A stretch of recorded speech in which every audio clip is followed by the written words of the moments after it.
तो दोस्तों आज मैं हूँ छत्तीसगढ़ के एक ऐसे प्राचीन तीर्थ स्थल में जहाँ भक्त माँ सबरी ने जन्म लिया, जहाँ उनका बाल्यावस्था गुजरा और माँ भक्त सबरी के ही नाम पर ये जगह का नाम पड़ा सबरी नारायण।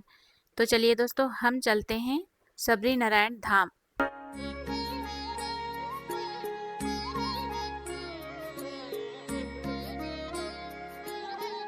जहाँ प्रभु श्री राम ने अपने वनवास काल के दौरान इस दंडकारण्य क्षेत्र में माता सबरी से मिले।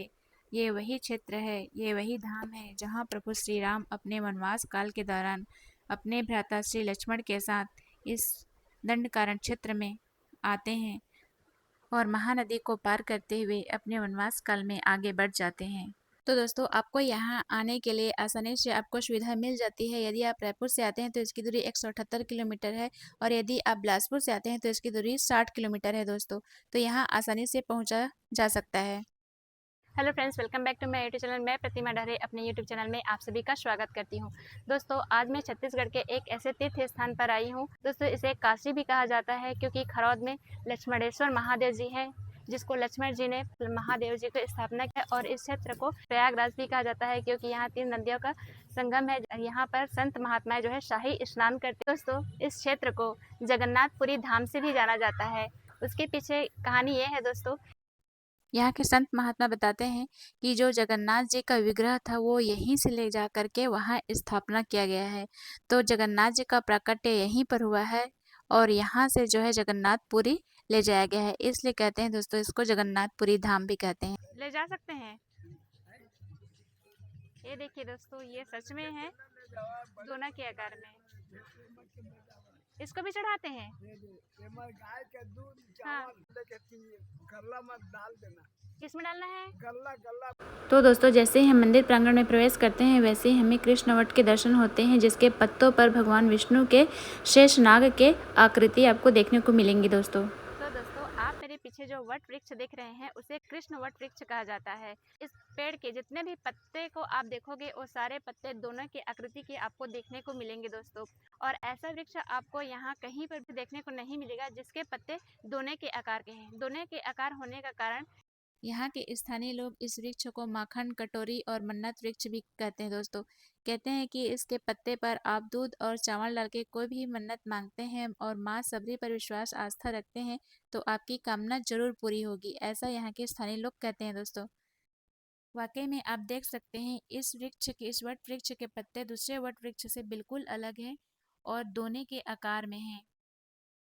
तो चलिए दोस्तों हम आगे बढ़ते हैं।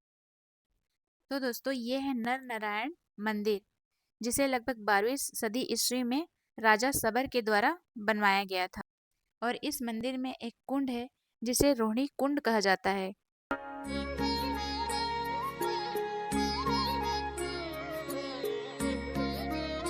तो चलिए दोस्तों गर्भगृह में हम प्रवेश करते हैं और नर नारायण भगवान का दर्शन करते हैं।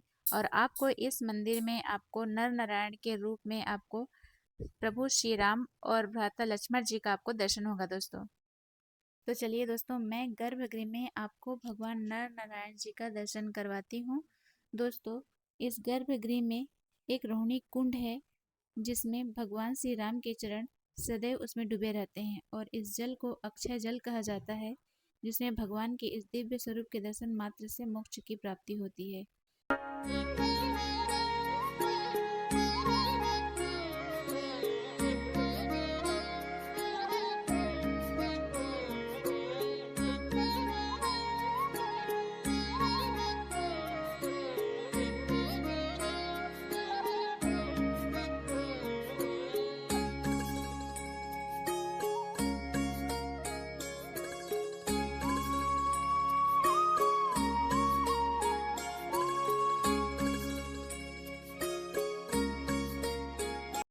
इस मंदिर के शिखर को देखिए दोस्तों, काफी ऊंचा है और ये आकार श्री यंत्र के आकार में बना हुआ है।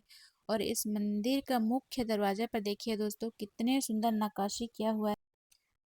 और प्रवेश द्वार पर देखिए दोस्तों दंड चवर लिए विष्णु के द्वार पर विष्णु के पार्षद शंख पुष्प ले चक्र पुरुष खड़े हैं। यहाँ पर गंगा जमुना सरस्वती एवं प्रवेश द्वार पर लघु गणेश की प्रतिमा उकेरी गई है दोस्तों। आप देख सकते हैं दोस्तों कितना महीन और कितना सुंदर नक्काशी किए गए हैं। तो दोस्तों आप यहाँ पर ये मूर्ति देख रहे हैं, ये बहुत ही प्राचीन मूर्ति है जिसमें यहाँ प्रभु श्री विष्णु जी का दशा अवतार को दर्शाया गया है। ये मूर्ति जो है दोस्तों इस क्षेत्र की खुदाई के दौरान जो है इस मूर्ति को पाया गया है, जो कि बहुत ही काफ़ी प्राचीन मूर्ति है जिसमें भगवान विष्णु जी के दशा अवतार को दर्शाया गया है। आप देख सकते हैं, आप इसमें ध्यान से देखेंगे तो भगवान विष्णु जी के दशा अवतार के आपको दर्शन मिलेंगे।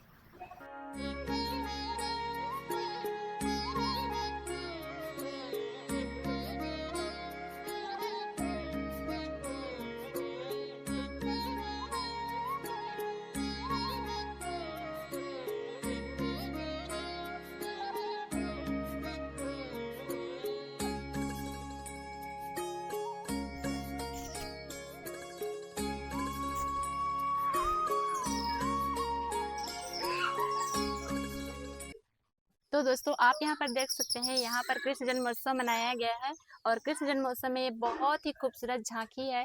आप देख सकते हैं कृष्ण जी के बाल सखा बाल रूप का और उनके सखाओं के साथ बहुत ही सुंदर झांकी बनाया गया है। और यहाँ पर देखिए दोस्तों, यहाँ पर माता यशोदा के द्वारा जो है कृष्ण जी को जब पेड़ पर बांध दिया जाता है, उखल पे बांध दिया जाता है, तो जो है यहाँ पर कृष्ण जी को उखल पर बांधे हुआ झांकी है, जो कि बहुत ही सुंदर लग रहा है दोस्तों। और यहाँ पर है माँ राधा और कृष्ण जी का मूर्ति प्रतिमा, बहुत ही सुंदर है माँ राधा और कृष्ण जी की प्रतिमा। तो दोस्तों आप जो ये मंदिर देख रहे हैं ये माँ सबरी जी का है और माँ सबरी इसी मंदिर में भगवान विष्णु जी की पूजा किया करती थी।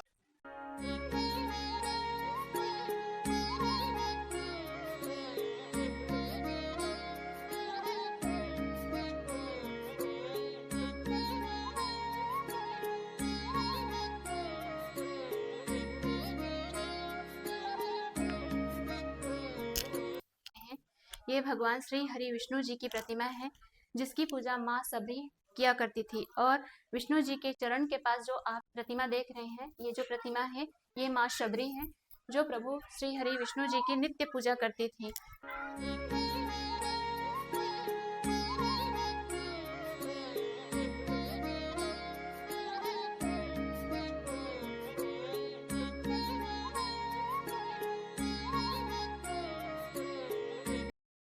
मंदिर कैसे अधूरा है आपको दिखाती हूँ। आप दरवाजे के इस फलक पे देखिए, यहाँ पर जो है कारीगर द्वारा बहुत ही सुंदर चित्रित किया गया है। यहाँ पर बहुत से सुंदर दोनों तरफ जो है घोड़ा बना हुआ है और बीच में जो है भगवान श्री हरि विष्णु जी हैं। और इसके पूरे फलक पे आप देखिए दोस्तों, बीच में जो है श्री हरि विष्णु जी हैं और दोनों तरफ घोड़े हैं। इस फलक में पूरा निर्माण कंप्लीट हो चुका है और इस फलक में आपको दिखाती हूँ दोस्तों, इधर देखिए ये फलक, उसी का ये दूसरा फलक है दोस्तों, जिसमें ये जो नक्काशी करने के लिए ये जो निशान लगाए गए हैं, पर ये अधूरा रह गया, पूरा नहीं हो पाया।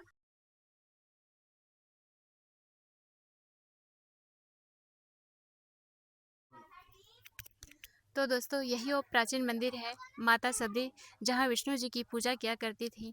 माता सबरी की मैं आपको एक छोटी सी स्टोरी सुनाती हूँ दोस्तों।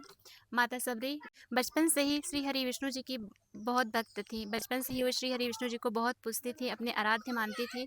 और जब वो युवावस्था में पहुंची तो उनके पिता जो साबर थे वो उनका विवाह करना चाहते थे। और माता सबरी विष्णु भक्त में इतना लीन थी कि उनको दुनिया की कोई परवाह नहीं था और वे विवाह करना नहीं चाहती थी। और एक दिन वो घर से ऐसे ही निकल जाती हैं वन की तरफ। वन में जाते जाते जो है पंपा सरोवर के किनारे जाती हैं, जहाँ ऋषि मतंग का आश्रम देखती हैं।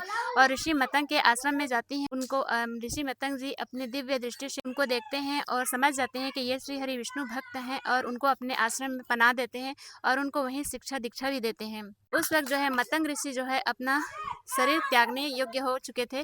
तो जब वो अपना प्राण त्याग रहे थे उस समय माता सबरी को ऋषि मतंग कहते हैं कि तुम्हारे आराध्य श्री हरि विष्णु जो है अयोध्या में राजा दशरथ जी के पुत्र के रूप में, प्रभु श्री राम के रूप में वो जन्म ले चुके हैं और वो वनवास के दौरान यहाँ पर आएंगे।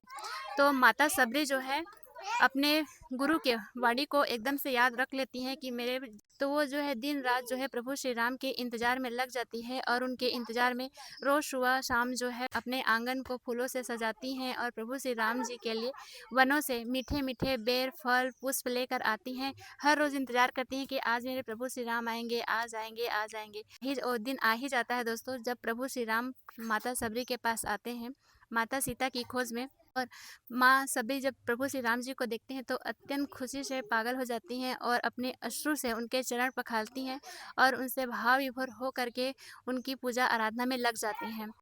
और माता सबरी सोचने लगती है कि मेरे प्रभु श्री राम जी को भूख लगा होगा। यह विचार कर माता सबरी जो है प्रभु श्री राम जी के लिए फल लेकर आती हैं, पर उस दिन उनके पास संजोगवश केवल बेर का ही फल रहता है। तो माता सबरी जो है बेर का फल खिलाने के लिए फिर विचार करती हैं कि कहीं ये बेर का फल जो है खट्टे ना हो। इस विचार में वो जो है बेर को चख चख करके अपना पहला टेस्ट करती हैं, उसके बाद फिर प्रभु श्री राम जी को मीठे मीठे बेर उनको खिलाती है। और प्रभु श्री राम जी माता सबरी के इस निश्चल प्रेम भाव को देख करके भाव विभोर हो जाते हैं, उनकी आंखों से अश्रु धारा बहने लगती हैं। और इसी से दोस्तों माता सबरी की प्रेम भक्ति प्रकाष्ठा को हम इसी प्रसंग से हम जानते हैं। और इस प्रकार दोस्तों भगवान श्री राम ने माता को आशीर्वाद स्वरूप नवदह भक्ति प्रदान करते हैं। और भगवान श्री राम जो है आश्रम से प्रस्थान करने से पहले माता सबरी से माता सीता जी के बारे में पूछते हैं। तब माता सबरी जी श्री राम जी को पंपा सरोवर जाने को कहती हैं, जहाँ पर उनकी मित्रता सुग्रीव जी से होगी और माता सीता की खोज करने में वे उनकी सहायता करेंगे। और इस प्रकार माता सबरी जो है योग माया के द्वारा, योग अग्नि के द्वारा अपनी देह का त्याग कर देती हैं और प्रभु श्री राम जी उनको परम गति प्रदान करते हैं। तो ये थी दोस्तों माता सबरी जी की कहानी।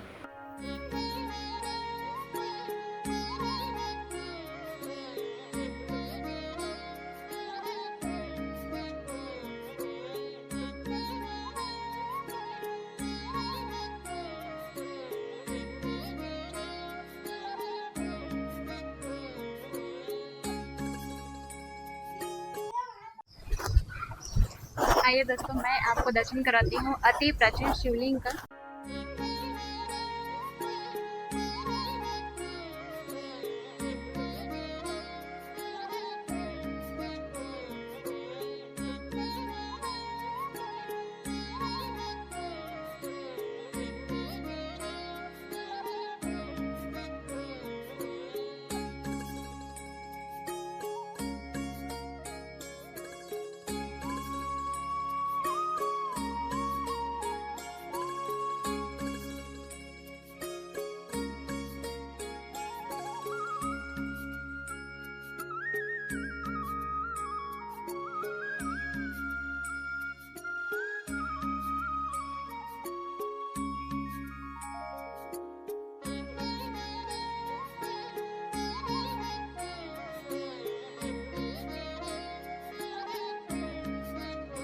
तो दोस्तों आप जो ये प्रतिमा देख रहे हैं ये महादेव जी की है और महादेव की इनके रूप पहचान जो है आप यहाँ पर देख सकते हैं। ये उनकी जटा है जिसमें गंगा रहती है।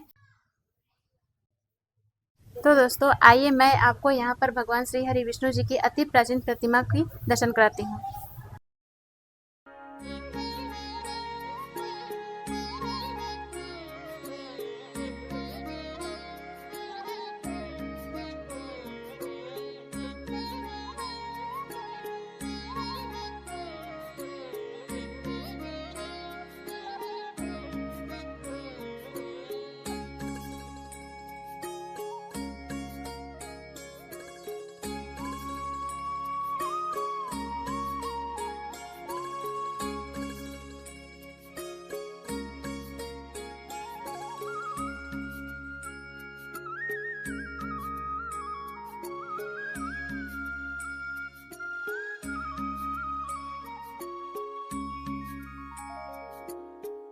तो दोस्तों इस मंदिर प्रांगण के पास में ही है वैष्णव संप्रदाय का एक विशाल मठ।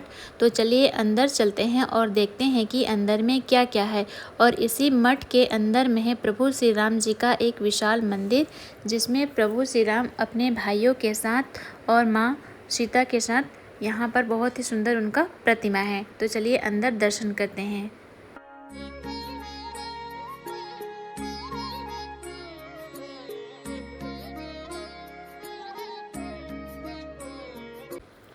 यहाँ पर प्रभु जगन्नाथ जी का बहुत ही सुंदर मंदिर है।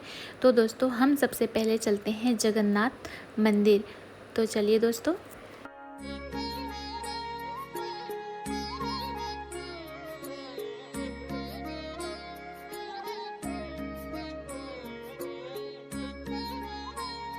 आइए दोस्तों, मैं आपको ले चलती हूँ जगन्नाथ भगवान जी का दर्शन कराने के लिए।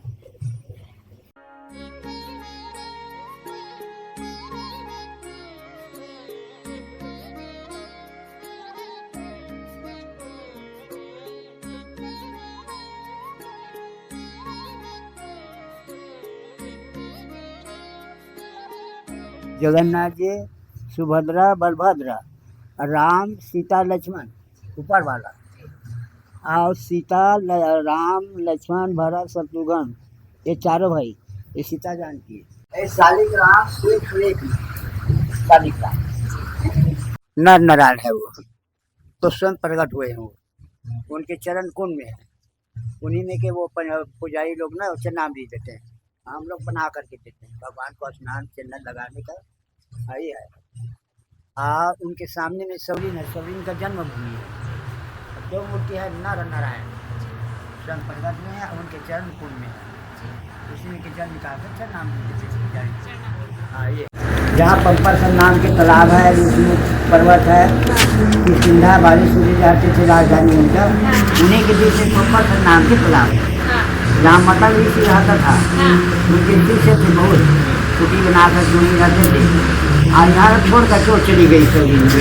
यहाँ पर उनका बाल्य का बचपना बीता है। हाँ माने योग्य हो गया था वो शादी के लिए, बकरा उकर दिए थे, आप घूम करके आई वो मंदिर चोरी उनके सहेली में, तो बकरा बंधा के 5 दिन 10 हो जाए, तो पूछिए क्या है कि ये बकरा है कि तुम्हारी शादी में को नहीं मानेंगे थे। अच्छा। मेरे ही शादी में उसका हत्या करेंगे, चोरी छोड़ करके चले गए। अब बेटी कही तुम्हारे को दिन भगवान राम आएंगे। और इस मठ के अंदर गौशाला है दोस्तों, जो कि काफ़ी बड़ा है और बहुत ही अच्छा है और बहुत ही सुंदर साफ़ सुथरा यहाँ को रखा गया है। आप देख सकते हैं गौ माता यहाँ पर मंदिर पर आई हुई है।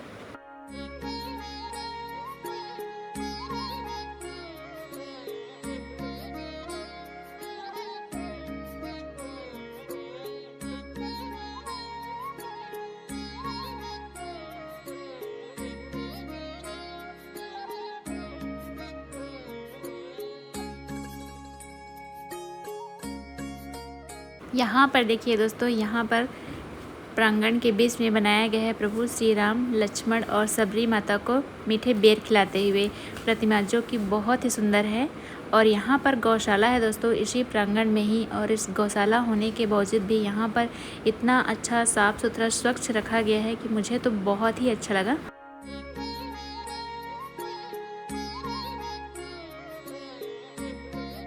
तो आप देख सकते हैं यहाँ पर गौशाला है और साफ़ सफाई का बहुत ही सुंदर ध्यान रखा गया है, बिल्कुल भी गंदगी नहीं है।